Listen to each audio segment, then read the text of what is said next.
my great pleasure to welcome you all to the ANH Distinguished Speaker Series. And I should say welcome back to some of you who came to the first talk in our Distinguished Speaker Series.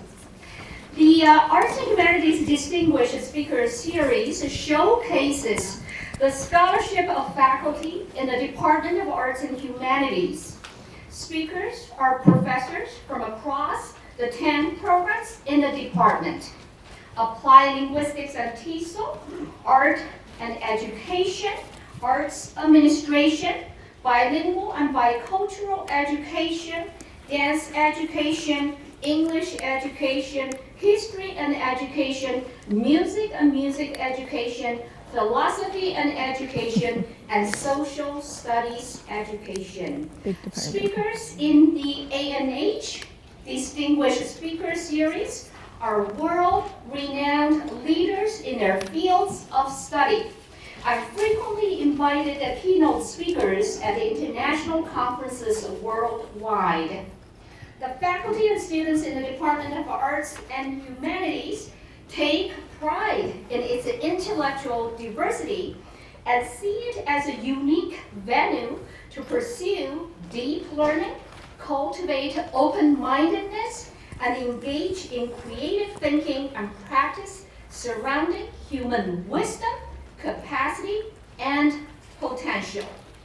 No matter what we do in scheduling this event, there's always going to be a time conflict that prevents some people from coming here. I'm just going to read a few notes from people who are able to join us today. And the first note came from our provost, Tom James. And he sent us a note: "Dear Janet, I feel chagrined that I won't be able to attend your talk tomorrow afternoon. I'm participating in an event downtown that was scheduled before your event was placed on the calendar. Do you know if there will be a video of your talk so you all can tell there's a video? If so, I will be first in line to see it when it's ready. I want you to know that I'm delighted to see your work featured in this way at Teachers College. I know it will be an illuminating experience for those who attend, so we are all the lucky ones. I look forward to talking with you afterwards and sharing the pleasure of your intellectual pursuits." I'm going to read another note, and this time this is from Professor Judy Burke in the Department of Arts and Humanities. Judy said, "I'm so sorry to say that I'm unable to attend Janet's presentation this evening. As I'm obliged to participate in our program dissertation proposal presentation session." I have 3 students presenting. This was set up a long while ago, and since it involved a number of folks, it has been impossible to change the date. I've spoken to Janet at some length, so she knows She did. I will not be there, but we'll catch up via the video. So again, how important the video is. And I will follow up with her in person. I'm so upset about this clash of obligations, Judy. I'm so I know our embarrassed. time is limited. We should give plenty of time to Judy to talk, not to Judy, to Janet, to talk about her research.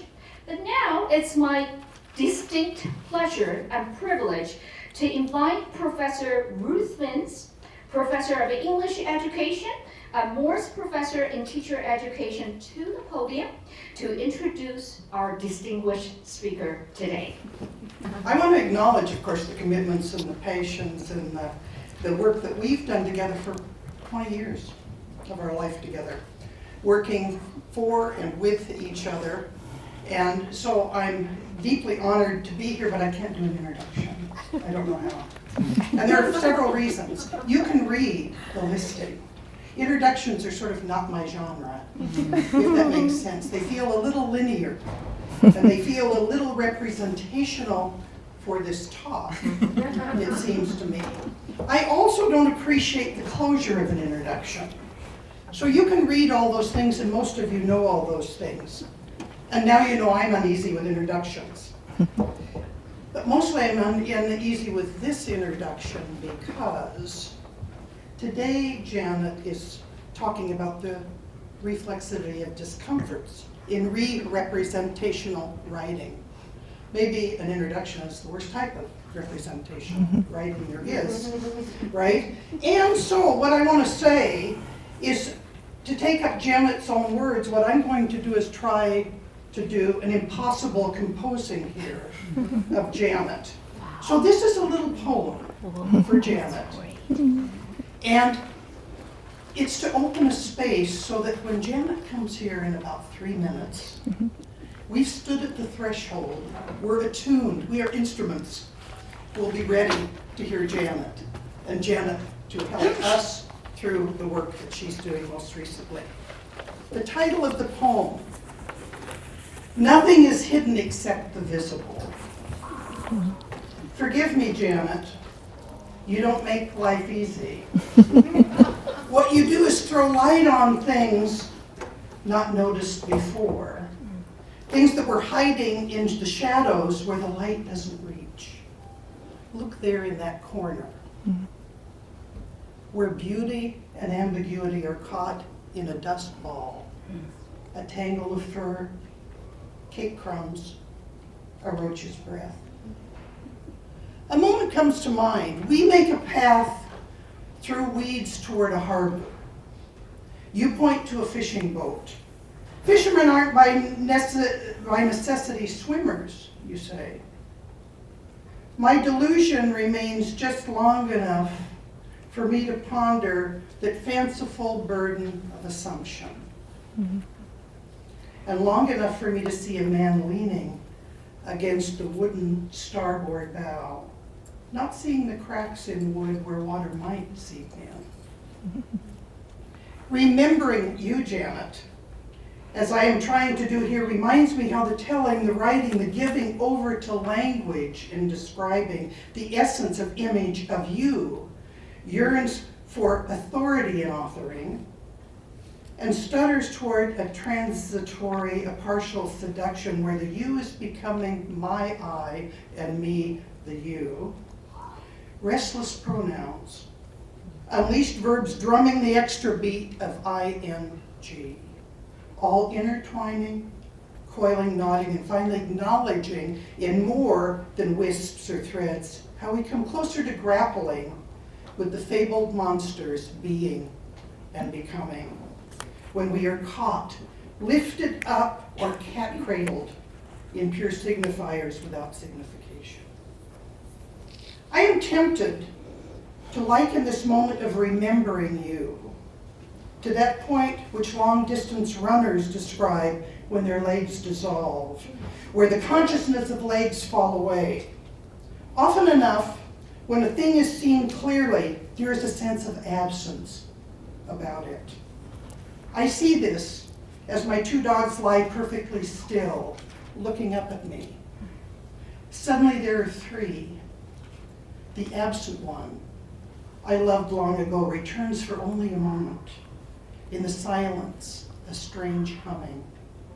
How the heart swells, contracts as an echo of your words, Janet, wash over me. These are the sounds of silence breaking. You taught me a little secret. The less full the glass, the truer the sound. It's impossible to follow that. Thank you, Ruth. You are the poet. You are the poet. Thank you. And could I have a copy of that? All right, thank you. Thank you.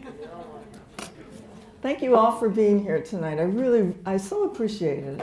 Valued students, valued colleagues, everyone, thank you so much. I know that it's difficult to take time out of your busy day, especially at this time of year, so I very much appreciate it. Thank you. I'd like to thank especially our department chair, Zhao Hong Han. Thank you for supporting this lecture series and arranging it in such wonderful, I think, really important ways. To Carrie Donaldson and her grouping, who basically set up all of the arrangements. And to my music and sound producer, Megan Evans. Thank you. Thank you, Megan. this will not be a poem so much as it will be some wanderings with you.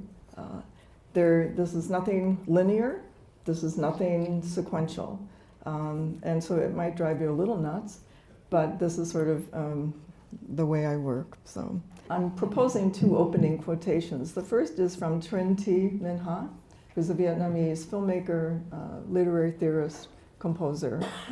In writing close to the other, of the other, I can only choose to maintain a self-reflexively critical relationship toward the material, a relationship that both defines both the subject written and the writing subject, undoing the I while asking, what do I want, wanting to know you or me? The second one is from Roland Barthes in his book, The Preparation of the Novel. When this text, when this lecture course is over, there'll be nothing else for it but to start over again, to begin another one. I have no time left to try out several different lives. I have to choose my last life, my new life. So for Barthes, that last new life, his vita nova, was the writing of a novel. And if you know his work at all, you know that he never did write a novel. So Barthes argued that for someone who has written, the domain of the nova vita could only be that of discovering the writing of a new writing practice. It could only be, in his words, thinking about, thinking with, and it's about relationalities. And so instead of writing his novel, he proposed a whole course along with 2 others that he taught at Collège de France. And he did but this particular series of lectures, this course that he entitled The Preparation of the Novel. He did these between December 1978 and February 1980. These were informed, of course, by his, if you know his work at all, prodigious scholarship. And he did work that ranged across his work as a literary critic and philosopher, a social and semiotics theorist. And these specific lectures, the preparation of the novel, also further extended really wide swaths of Barthes' musings about the very act of writing. Barthes thus settled into these preparation lectures by describing his desire to write a novel as if. I'll proceed as if I were going to write one. I'll install myself within this as if. As part of this as if, Barthes also pondered what he called breakings. Here are his definitions of breakings. At the outset, the work to be written in the radiance of the fantasy. This is how it all starts off. Yet the fantasy comes up against reality, time. This I could attribute as my main breaking, perhaps, but time. Duration as a force of delay, of breaking, and so of modification. Infidelity to the project, of versatility, the time of the writing, the act of writing, microtime, the rhythm of the pen, the slow hand, and, notice he never says one there, but there's a 2, the overall time of the work, macro time, seconds, tenths of seconds, months, years. If only my hand were as quick as my tongue, my eyes, my living memory, all of literature, all of culture, all of psychology would be different had the hand not moved at a slower pace than that inside our heads. Isn't that not wonderful? I love that. Right. But these particular preparation series of lectures would in fact be Barthes' final ones. He never completed this novel. He didn't even start writing it, actually. And it was because of his tragic death in 1980. As he was walking along Paris streets, he was hit by a laundry van, and he died of his injuries a little bit later. But my lecture tonight is really not about Barthes' work per se, although I am inspired by aspects of his more post-structurally inflected theorizings. I've too been prompted by several long times and transnationally situated study group and conference presenting colleagues. And they've encouraged me to return to Barthes' preparation lectures as focus for some of our collegial studies. Here, though, so I can only draw from several of Barthes' myriad and slivered ponderings, including those positionings of as if and of breakings that in part characterize his preparations for his desired new writing practice. So I do so all through this evening as part of my own efforts to engage in some discomforting, reflexive interrogations in relation to my own as-ifs and breakings, to what in fact feels like my perpetual preparings for the completing of 2 book manuscripts. Perpetual preparings, right? I'm trying to bring these to some kind of fruition as part of varied and quite elongated research projects. But indeed, I think qualitative researchers, in fact, I would argue all researchers, constantly must examine our assumptions, our biases, our expectations that permeate and affect all of our research and writing interpretive endeavors. Such reflexivities are those that I thus implore my doctoral students, for example, in my narrative iterations of qualitative research courses, to employ, but for which there are no accompanying prescribed how to do this versions. And so I can only perform here some idiosyncratic reflexive questions that, about all of this, that feel somewhat like interrogating the as-ifs of my impossible research composings. Indeed, after 7 years of high school teaching with juniors and seniors in high school, and then after my 40-plus years in academia, I really feel as if I have no time left to try out several different lives. Indeed, I fear that my now somewhat perpetual preparations for the completion of my in-process book manuscripts actually will solidify as my new life. I'm really afraid of that, right?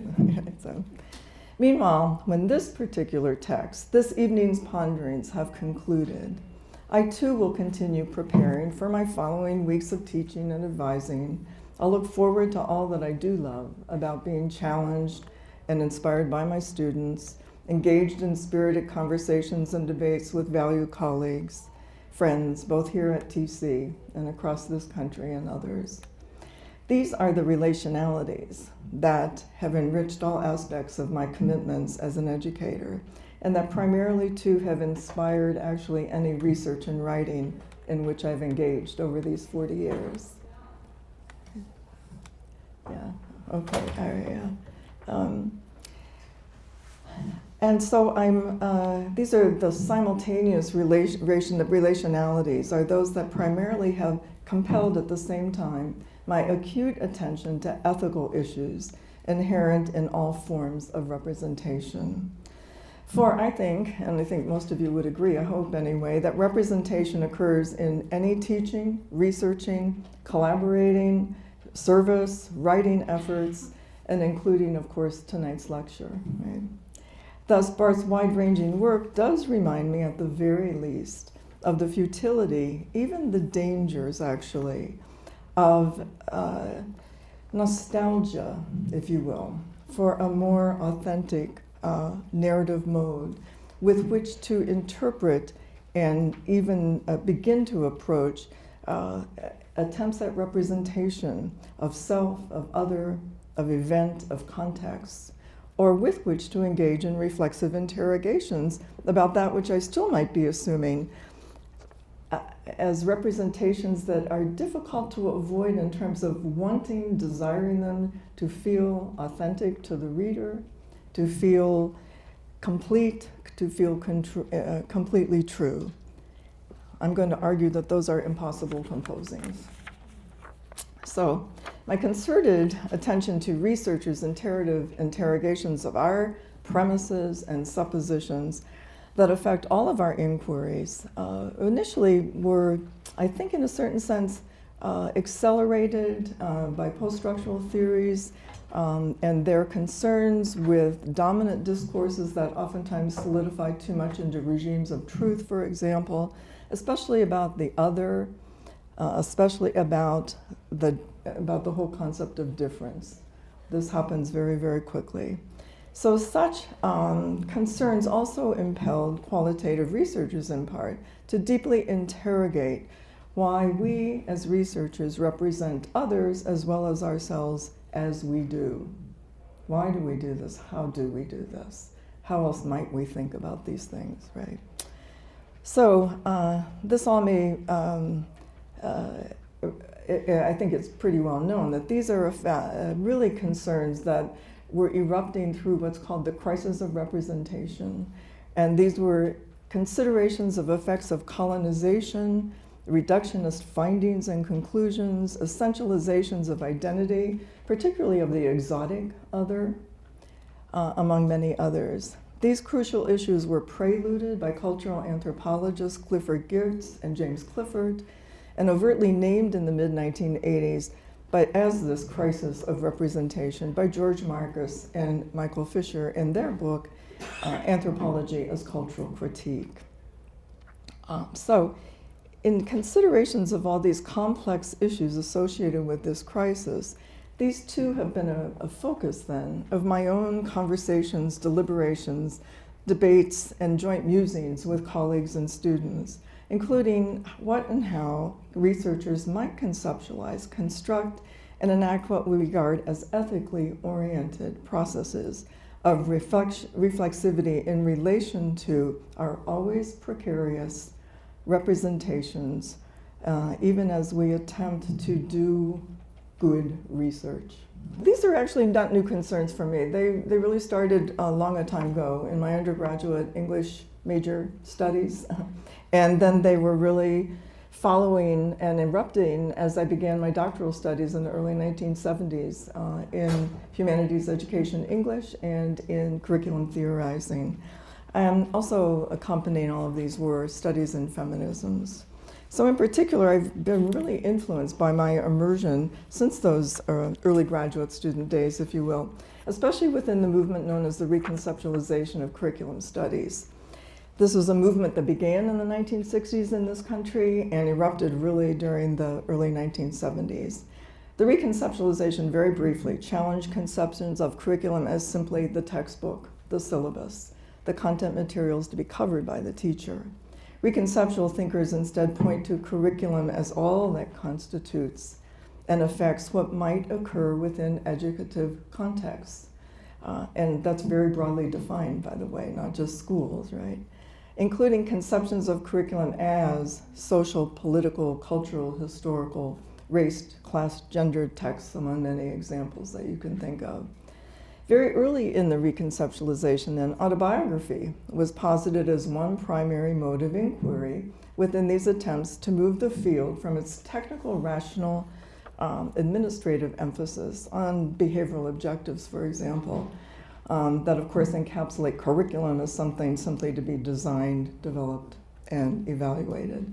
The reconceptual move was to understanding curriculum as interpreted experiences of self and other, of curriculum as those gendered, race, class texts and so on, in all of their widely diverse manifestations. So for a long while, and even as though we are sort of in the vicious grip again of behavioral objectives and Common Core and so on, still, for a long while, I really have taken as a given that interrogations, reflexivities, if you will, of the autobiographical self, or the subject, as post-structural thinkers might prefer, are integral aspects of any research endeavor. By extension, too, and alongside such convictions, I churn my particular attachments to varying conceptions of the always relational subject. So questions about who and what might constitute this always relational subject, about what counts as relational, these conundrums and more saturate what I can only touch on here. Because qualitative inquiries in particular are relational, it's hard for me to imagine qualitative work in any other way but as relational, right?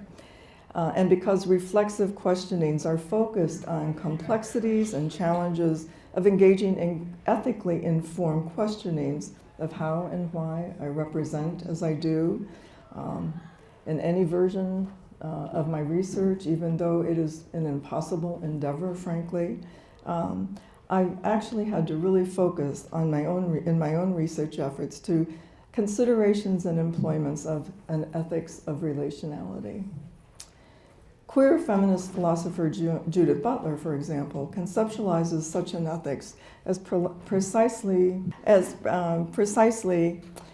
quote, an encounters with the world I never chose, occasioning that affirmation of involuntary exposure to otherness as the condition of relationality, human and non-human.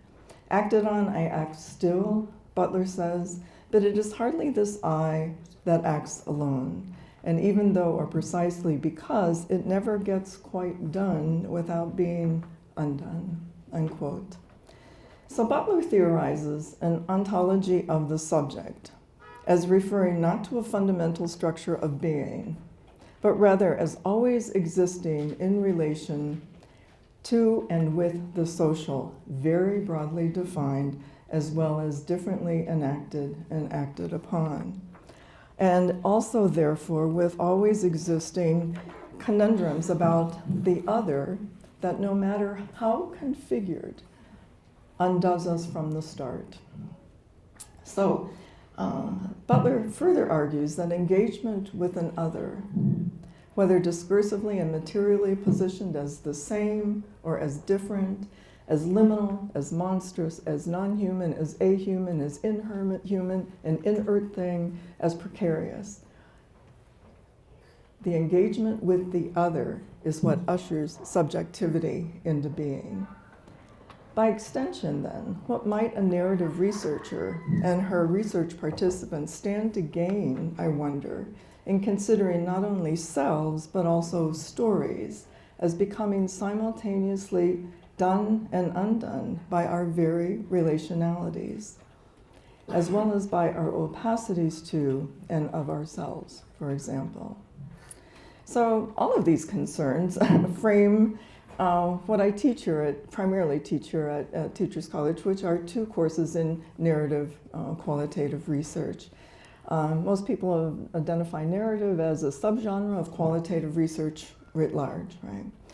And in the year 2000, when I began to conceptualize these 2 narrative research courses, my guess was that narrative, the concept of narrative, could initially provide somewhat comfortable introductory framings for versions of qualitative research that many English ed students in particular, as well as those from other programs across the college, indicated as their preferences.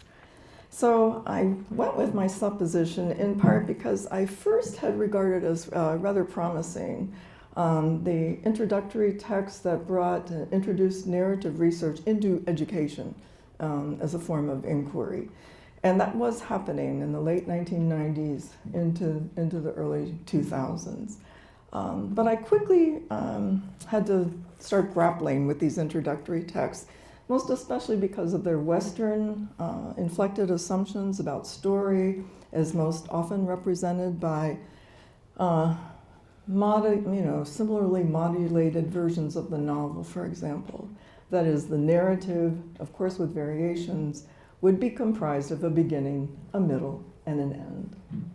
I too worried about the contentions that in those early, qualitative narrative research texts, that all humans speak and engage with one another via unproblematized notions of experience, as relayed via the stories that individuals tell.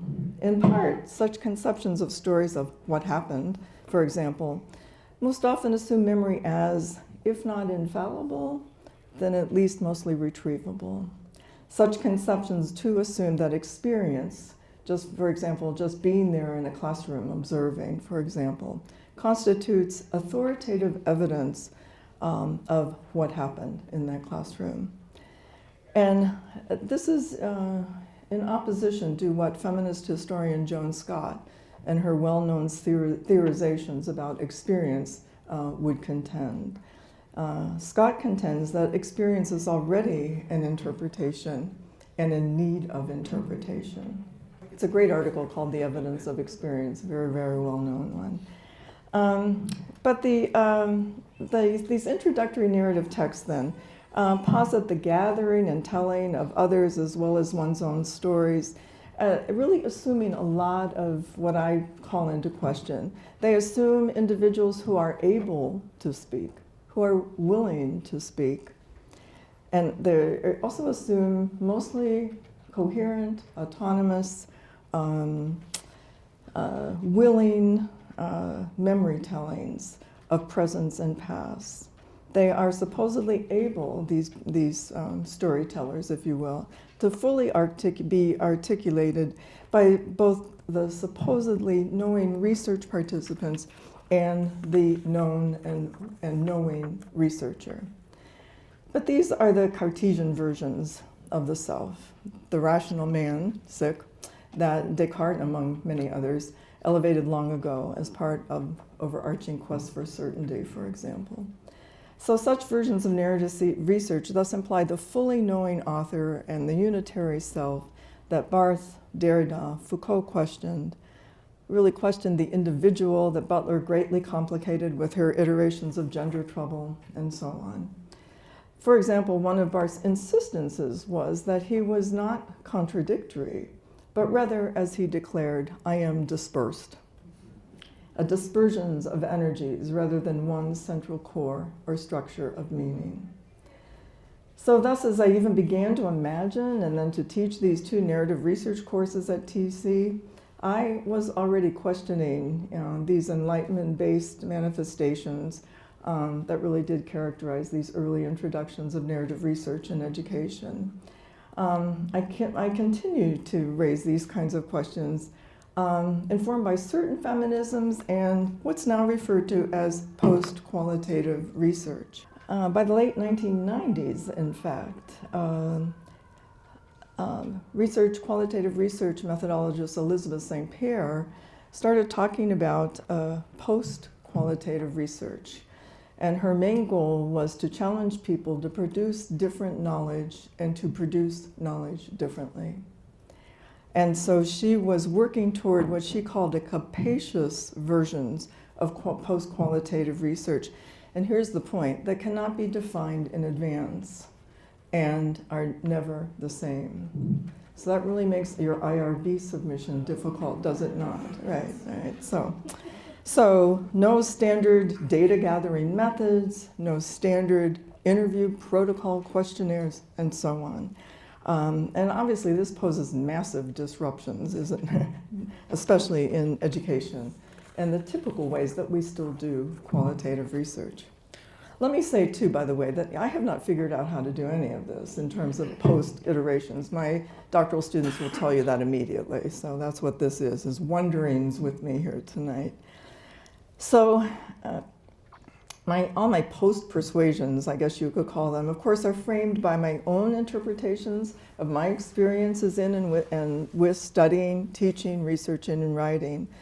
By the mid to late 1960s, translations into English, for example, of post-structural perspectives that had already clearly been circulating outside the United States for years, were blossoming at various U.S. situated universities and colleges. So by the early 70s, when I began my doctoral studies, I was informed in some courses by post-structural theories. They informed a portion of my doctoral studies. But simultaneously, other portions of my graduate studies still did assume Enlightenment-inflected arguments for persons who could co-construct meanings, who could progress in linear and sequential ways toward versions of the successful teacher and student, for example. These various, and they were varied, and my course in statistics I can still remember quite vividly. These varied positivist, post-positivist, and constructivist-oriented theoretical perspectives proliferated right alongside myriad post-structurally inflected questionings throughout my whole doctoral studies. And these questionings were especially about in education master narratives of teaching, learning, and curriculum that continued to dominate in U.S. education. So it's the 1970s that in some ways really influenced a lot of my own thinking in terms of those formative years of study, if you will. That decade that both succeeded and continued to manifest myriad 1960s generated unleashings throughout the US. The women's, Black Panthers, civil rights movements, protests against the war in Vietnam, the fall of Saigon and of Nixon, might I remind you, Flower Children, Janis Joplin's version of Big Mama Thornton's Ball and Chain, consciousness-raising groups, and all kinds of researching aimed toward inclusion of women, still then, however, predominantly conceptualized as a unitary, singular, and most often white and heterosexual category. These were some of the currents of thought, however, and action raging throughout the US during the early years of the 70s, the moments in which I entered into academe, and the two functioned as formative, quite confusing, and yet generative tensions that continue to permeate my own academic work. Many of my learnings within the 60s and 70s too included feminist-inspired notations about the personal is political. What in fact, Pakistani-British feminist scholar Saran Ahmad currently extends in this way. She says, quote, "When writing with a declared feminist lens, you are never just writing. You too are writing feminisms. You could not exclude yourself," she says, "when including yourself in feminism," unquote. So too I would contend with Barthes writing the discovery of a new writing practice.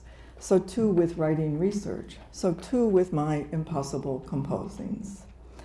So I did actually choose to begin a great portion of my evening's talk tonight with Barthes in order to consider some potentials of post-qualitative research and its insistences on reflexivities as elements actually of what I'm trying to say here are always preparation for that never predictable, never fully knowable to come.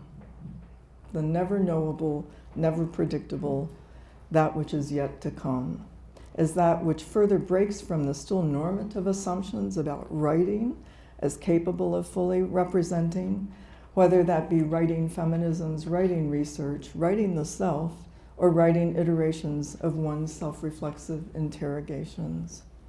For example, Barthes stressed the importance of notation as part of preparation for his non-novel, but he did not conceptualize notation as profusely accurate and unmediated transcribings of what for sure happened in situated everyday occurrences and interactions.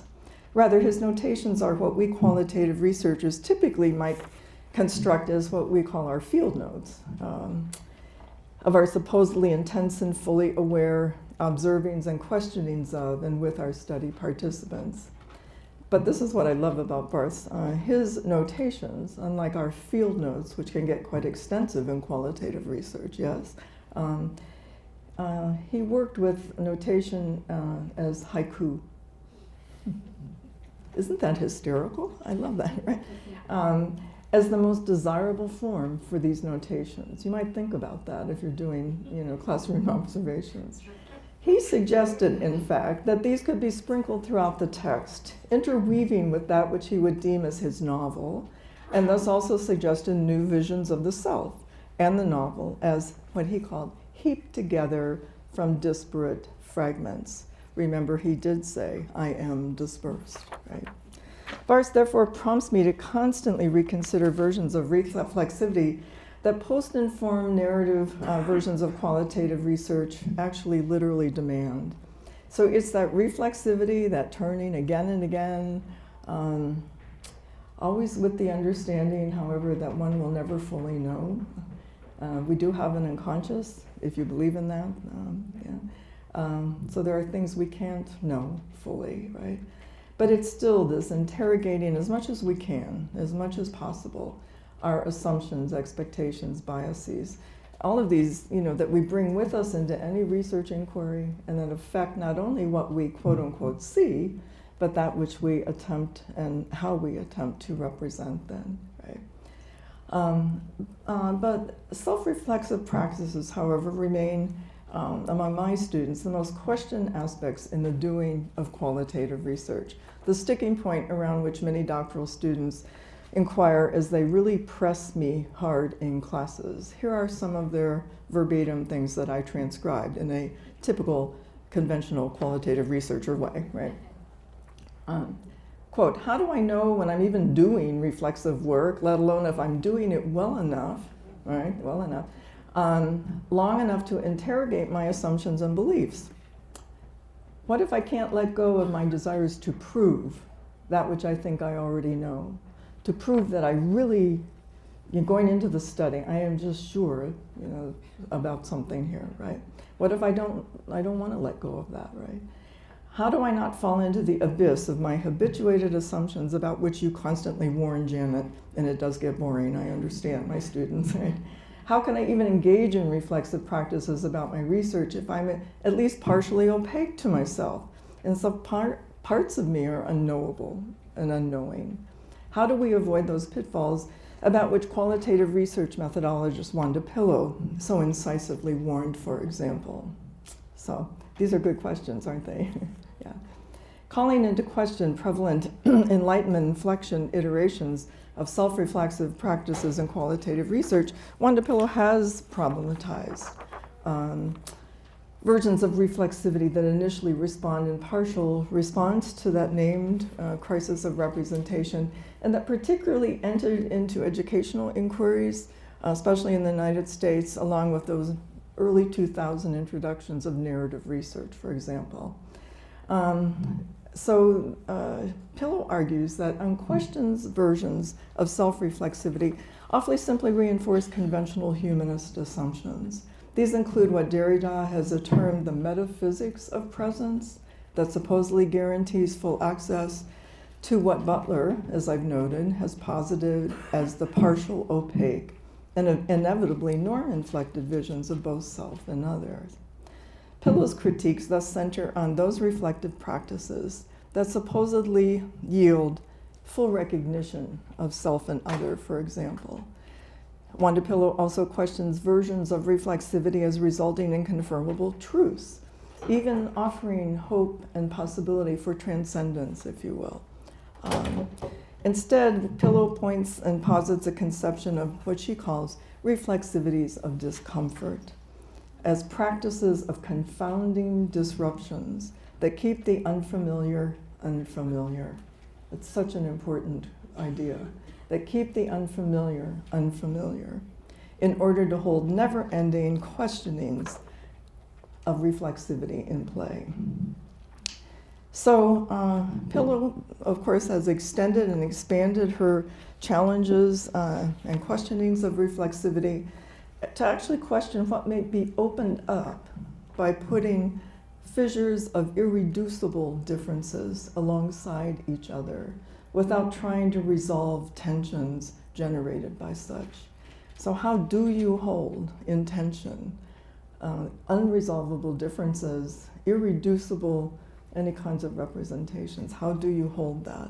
How do we hold, in fact, the limits of our knowledge? Right.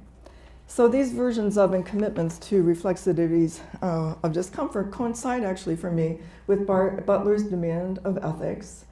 And such a demand, remember, rejects any hint of communitarianism as recognition that returns us to the familiar, to fixed notions of identity and the ideal sovereign self. A rejection, then, by extension, of any narrative of community, for example, as consisting only of those who already and only are proximate and the same. Instead, Judith Butler argues that we must, as part of our relationalities and our reflexivities, interrogate historically situated social cultural norms and their foundational assumptions, such as human-only common bonds that constitute an authentic community and its narrated history, that most often seem most impenetrable to interrogation. So Butler, if you try and hold her thought together, which is difficult because it's quite wide-ranging, but Butler maintains that while such norms and their foundational assumptions do not rigidly determine subjectivity, they do condition it. They do condition it, at the very least, in a way that one is not simply free to tell a willful story, or not totally free to engage in full iterations of reflexivity, for example, that would characterize a notion of an autonomous self.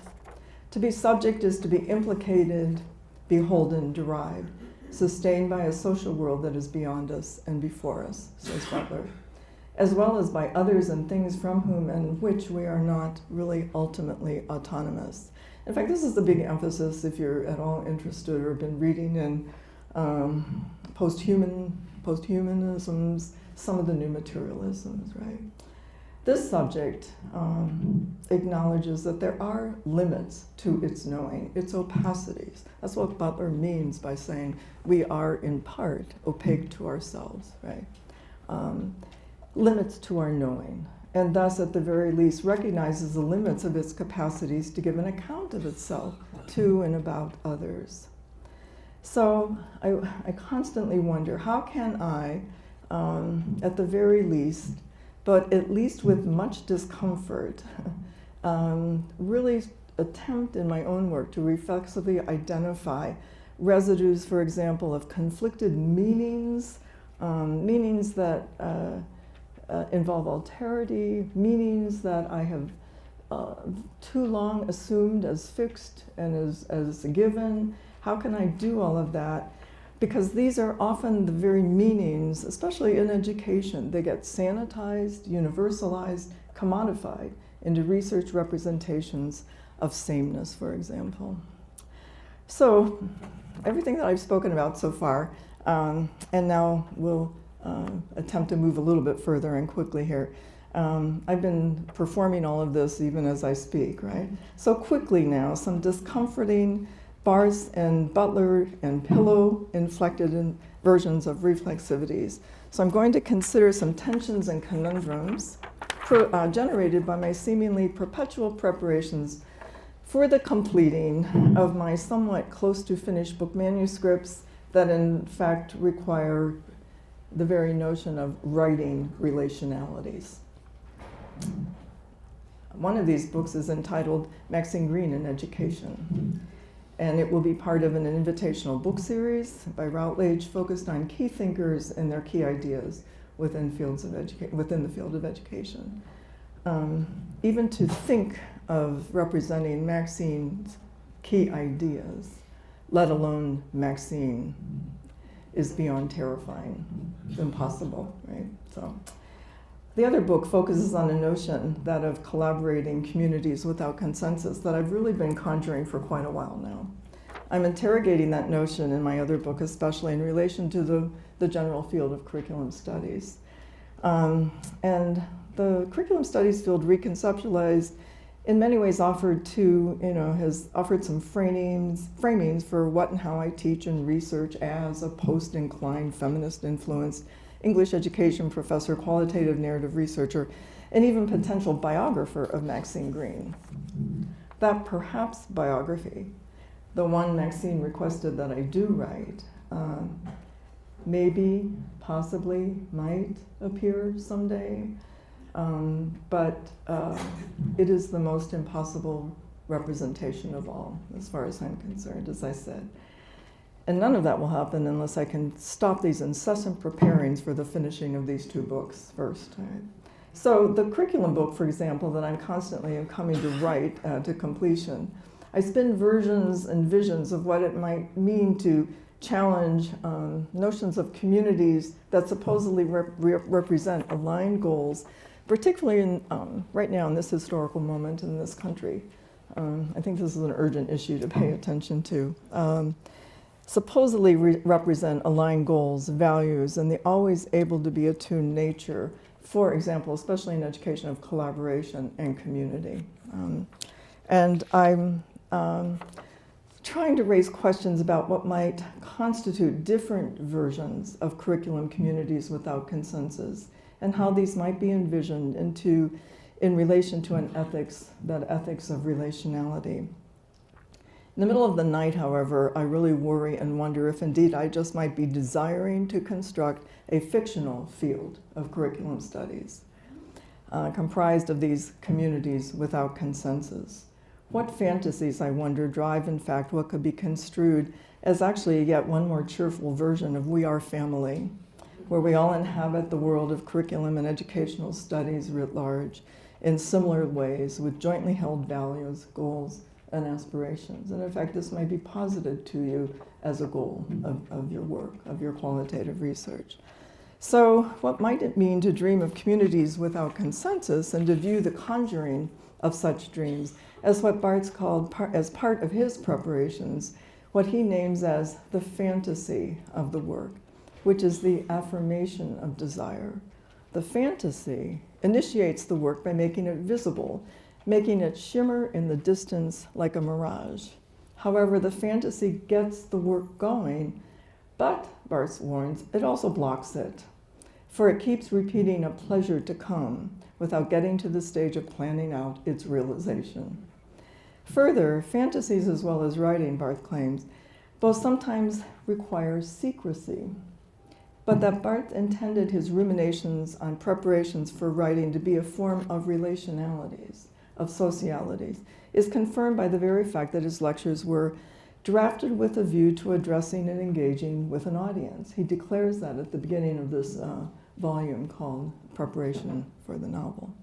Barthes actually posited ways that engaging with his audience through his lectures about preparation of the novel could perform a sort of sociality, which he described as a diffuse effect, shimmering, rapidly changing, acknowledging the ambivalences of subjectivities in relation, as capable of being changed in and by their recognition of one another, accepted in their mobilities, and interweaving a network of mobile, discontinuous points. So I wonder, how could I imagine communities without consensus as encounters among bodies literally affecting each other and generating intensities, for example? Not as objects meeting, but as multiplicities interacting, human and non-human bodies, discursive bodies, bodies of thought, like Barthes' lectures to his audience as shimmering networks of mobile, discontinuous points.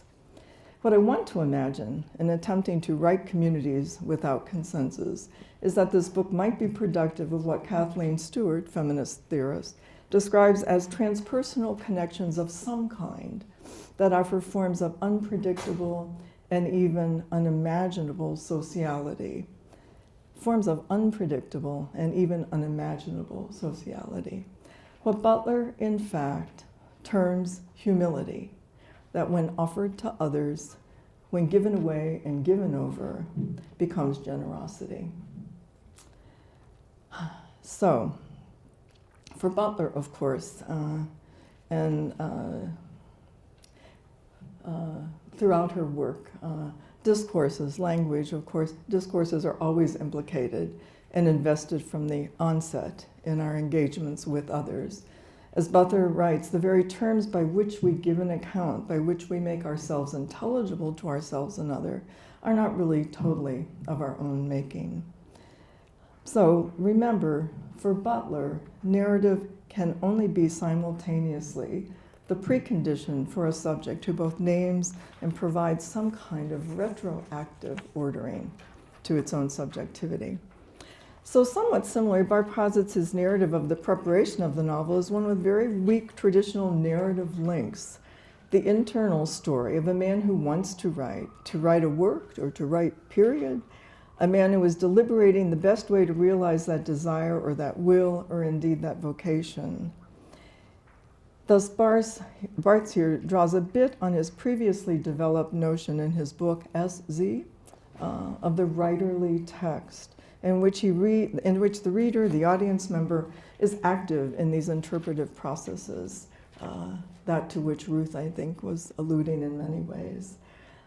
He does, too, so to argue in his preparation lectures that, quote, the writerly text is ourselves writing, before the infinite play of the world is traversed, intersected, stopped, plasticized by some singular system, ideology, criticism, which reduces the plurality of entrances, the opening of networks, the infinity of languages, for me, communities without consensus then. Barthes extends this analysis to embrace an infinity of subjectivities of the reader-writer. And he does so in order to argue that the man, sick, who lectures on his preparations to write a novel, quote, will be a pseudonymic man, for he will have several proper names, Barthes writes. He will be called in turn Flaubert, Kafka, Rousseau, Tolstoy, Proust, and he'll also be called me. Obviously, neither Butler nor Barthes implies full transparency, singularity of the theorist, philosopher, researcher, writer, or of audience members, or of eventual readers. And I must consider then as part of writing relationalities that these non-transparencies of the subject, of subjectivity, and of writing research as aspects of indeterminacy.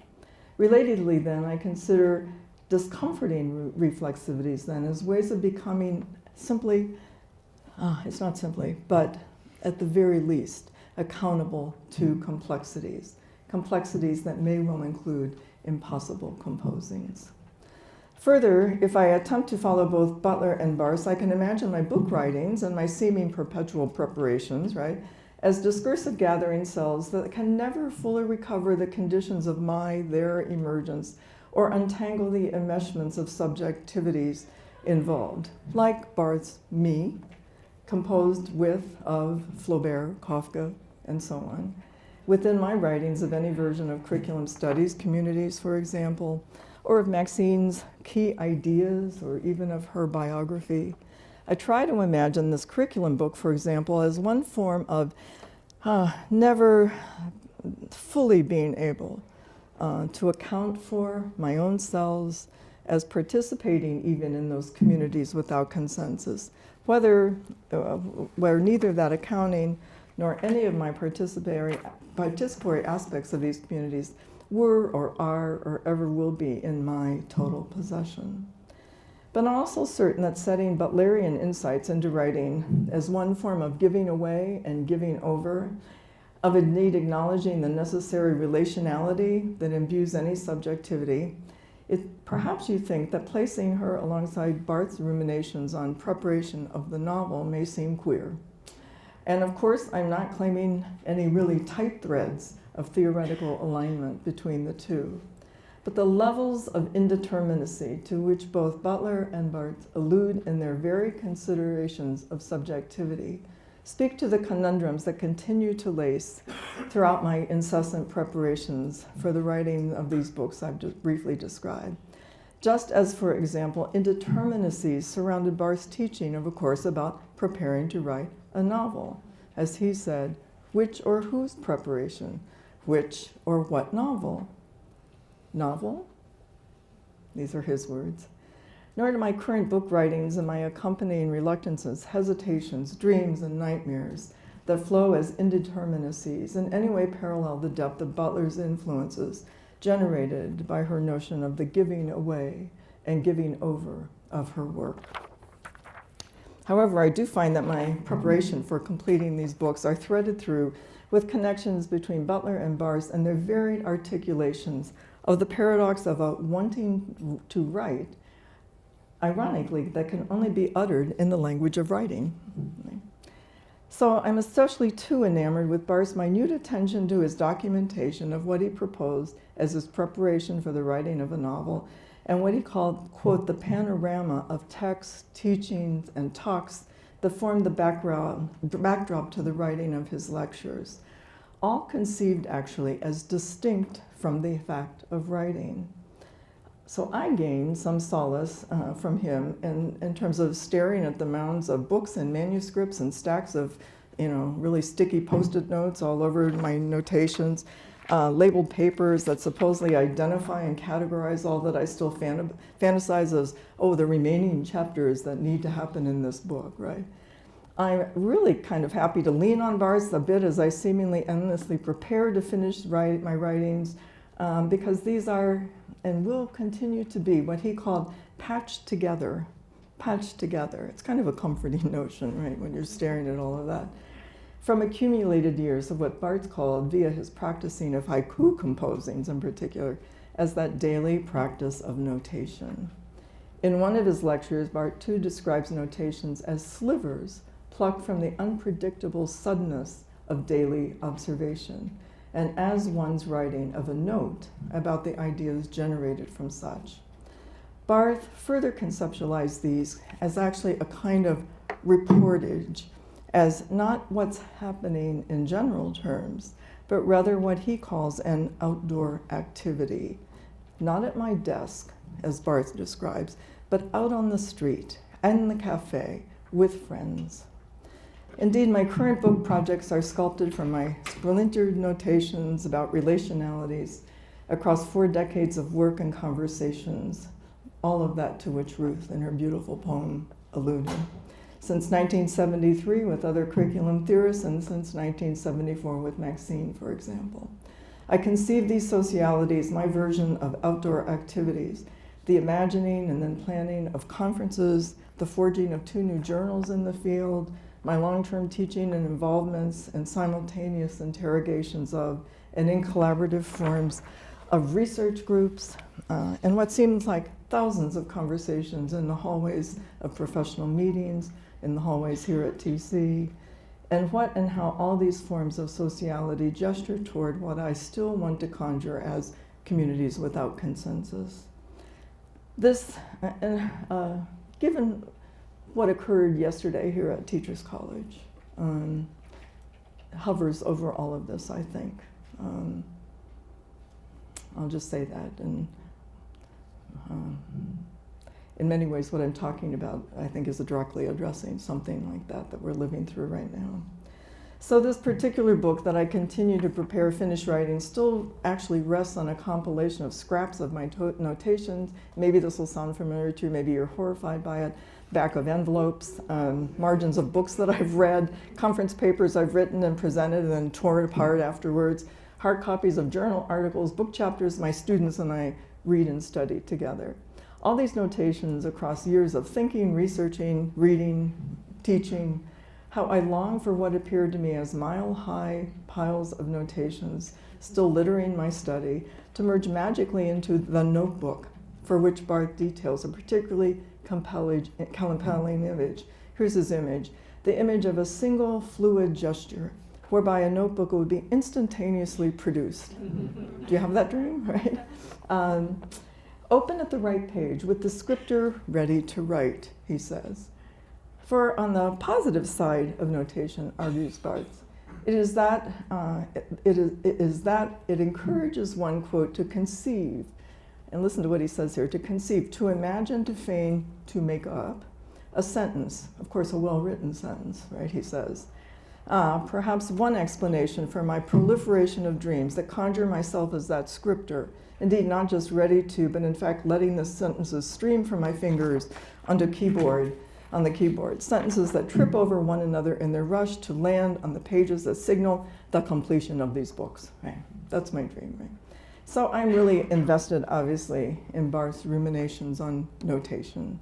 He argues for such as possibly leading to what he calls interweavings, that eventual possible writing that he describes as a vast, extended canvas painted with illusions, fallacies, made-up things.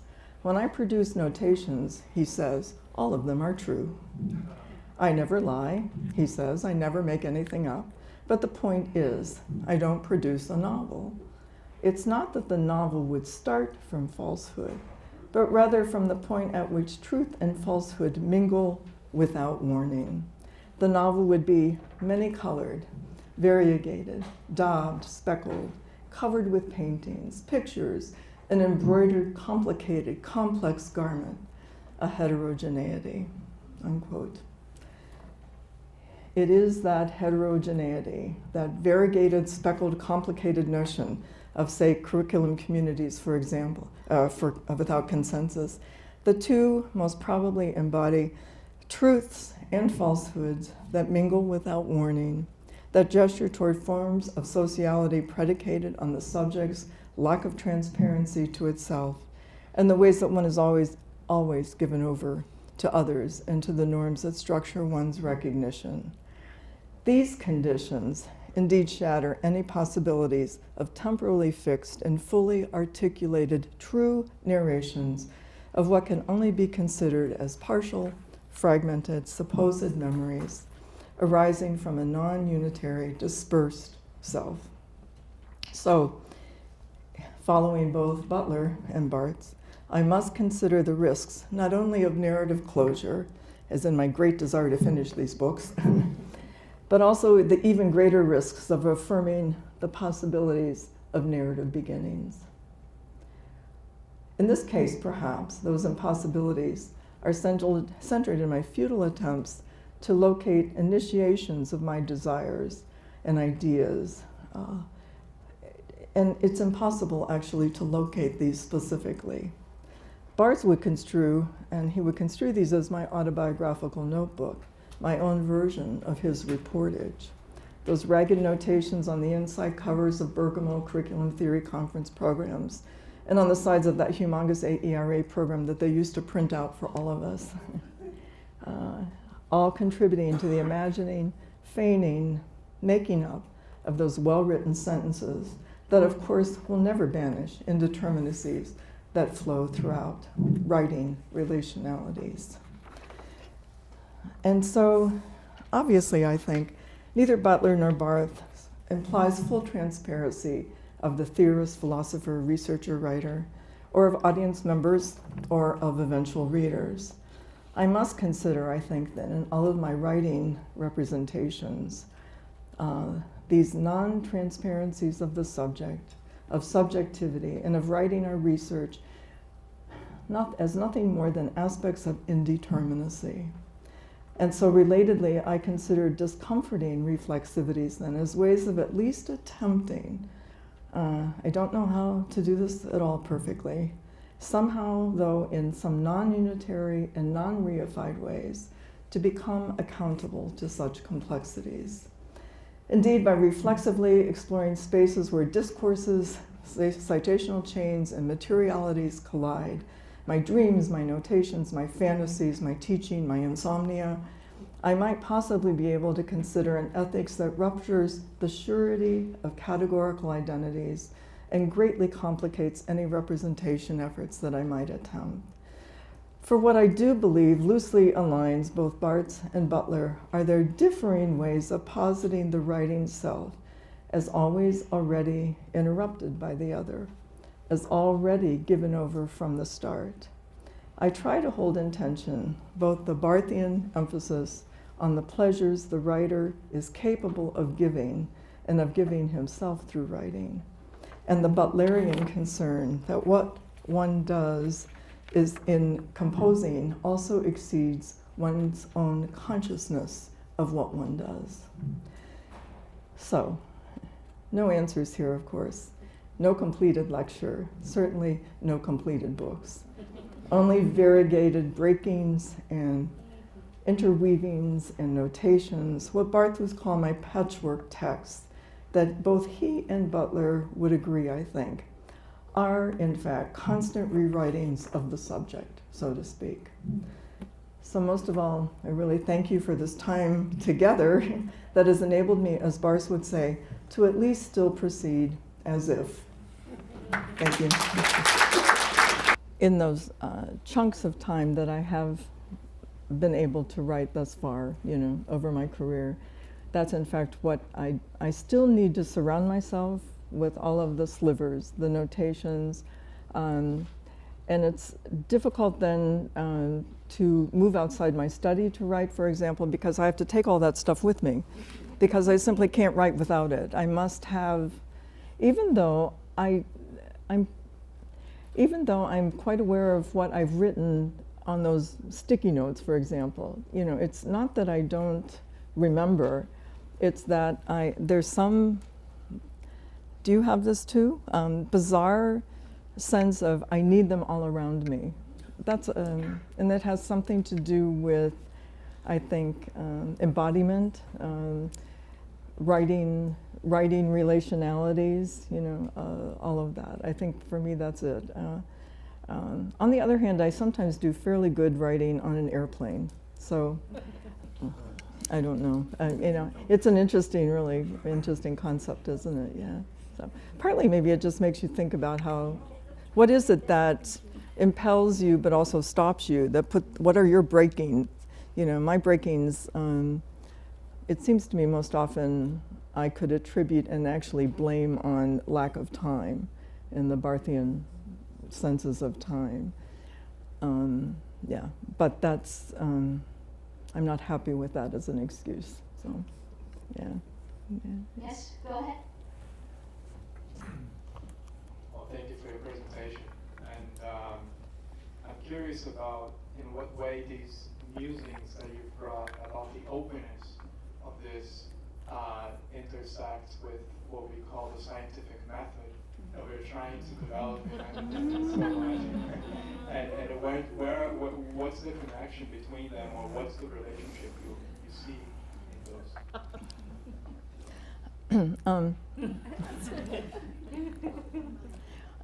those? I mentioned Marcus and Fisher's Anthropology as Cultural Critique, for example. And the subtitle of that is, experimental moments in the human sciences. So I'm much more, I'm such a extreme qualitative research-oriented person that it's part of why I think I was so attracted to the Reconceptual curriculum theorizing movement. It was an absolute protest against and resistance against the packaging, commodification of knowledges, if you will, predetermined, already decided whose knowledges are of the most worth, for example. And many would have argued in the early days of the curriculum field here in the US that those were all part of the scientific method, and it had to do with learning theories, and it had to do with particular social cultural moments, and so on. And so you can pick up Bobbitt's 1918 book and find 8 million behavioral objectives, decontextualized, as if all would. That's not an answer to your question. I think that qualitative researchers for decades now have had to argue that these forms of inquiry about which to which I'm drawn are because I view education as a human endeavor. You can clearly hear that relationalities, that I think actually what end up being distortions of the scientific method and what that assumes in terms of, I think it's perhaps more open and capacious, if you will, than perhaps we give it credit for. That's about as far as I mind to go with it, but anyway, it's a good question. But I'm really, I think I've spent so many decades along with other qualitative research having to fight the dichotomy of, say, quantitative, qualitative work, and qualitative always being demeaned as less than, as too soft, and so on, all of the metaphors. So I'm part of those generations that really fought those fights. Not to say that I'm totally dismissing the importance and the possibilities, I think, of the openings that I think still also are part of the scientific method. Yeah, I don't think that that's incongruent. Yeah. I think you're happy with that answer, right? Just open to that, too. Yes. Or we could talk after if you're not, right? Yeah, I don't have a good answer. Yeah. Go ahead. Thank you for your presentation. Thank you. I'm intrigued with the post-qualitative research that you spoke of, Mm-hmm. and that you made a connection in your presentation that the advance is never the same. Can you elaborate on the reflectivity of your qualitative analysis approach with a specific example? It's very abstract right now to me. Yeah, I know. probably my whole paper is quite abstract in terms of the relationalities that I am, these are my haiku notations of what I see are these absolute connections in my work over the years, and it perhaps remains obscure. Post-qualitative research is not just a push against conventional humanist qualitative research. That's Betty St. Pierre's phrase also. For her, as a qualitative research methodologist, she thinks that we get that it all ironically falls into certainties. And she, along with other qualitative researchers, are pushing against that. Talking about a lot of what I talked about today in terms of the unknowabilities, the unpredictabilities, and yet all of my students and I grapple with this all the time. All of the requirements, say, of an IRB submission, all of the requirements of expectations, and even the terminologies that a lot of researchers will use, both quantitative and qualitative, on conclusions, findings, as if there was an absolute certainty in terms of, what you are proposing. So post-qualitative researchers are not only influenced by by post-structural, post-colonial, new materialisms, post-humanities and the post-human, all of those things. Not wanting to ignore any of the learnings of the various post theories that have proliferated in several decades now, but at the same time still pushing even qualitative research to push it further, to say what happens if we have non-conclusions, what happens if we simply are raising particular issues, always situated, local, contingent, because that's what qualitative work really focuses on, does it not, right? I mean, we don't generalize, we can't decontextualize, and it's very contextualized work.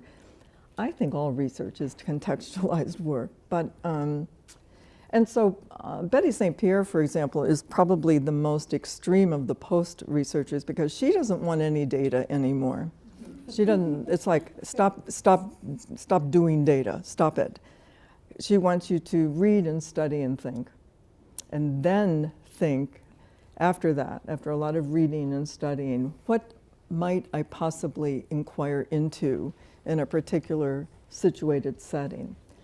Now, one of her colleagues, longtime colleagues, is Patty Lather, who's also a qualitative research methodologist. And Patty says, I'm never giving up my data. Don't even talk to me about it. I want my data.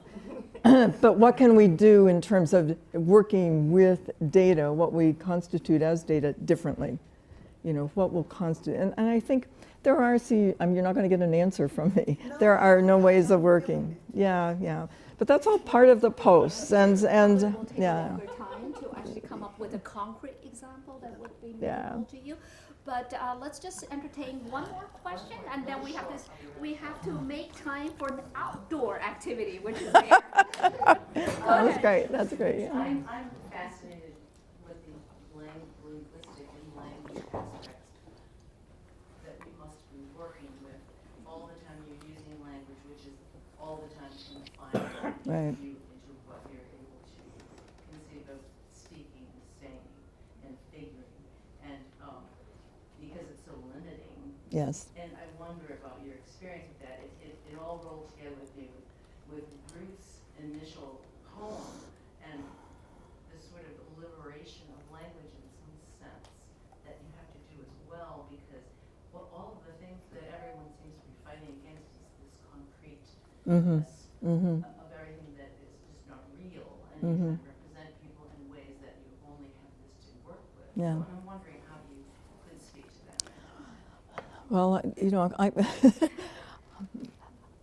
we can't get outside of language.